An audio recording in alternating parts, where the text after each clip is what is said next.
Today, I'll take you back over 2,000 years to meet one of the most brilliant military commanders in history, Hannibal Barca. This Carthaginian general was Rome's greatest adversary and nearly brought the mighty Roman Republic to its knees. Let's find out how. Born in 247 BC, in the midst of the First Punic War, Hannibal was raised in a military environment.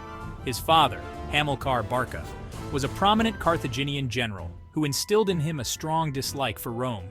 From a young age, Hannibal knew his destiny was to fight Rome. Now, imagine being 9 years old and swearing an oath to destroy an empire. That was Hannibal. Fast forward to 218 BC, the beginning of the Second Punic War, Hannibal did something audacious, something that would cement his legacy as a military genius. He led an army, including war elephants, across the rugged Pyrenees and the snow-capped Alps into Roman territory. This was no small feat. The journey was fraught with natural disasters, hostile tribes, and harsh conditions. But why go through all this trouble? Hannibal knew that a direct naval attack on Rome was impossible due to Rome's superior navy. So he chose the unimaginable route, through the Alps. His strategic brilliance doesn't stop there. At the Battle of Cannae in 216 BC, Hannibal's forces were outnumbered nearly 2-1. Yet he used a tactical maneuver called the double envelopment, encircling and decimating the Roman legions. This battle is studied in military schools around the world even today. Despite his victories, Hannibal faced challenges. His supply lines were overstretched, and he received little support from Carthage.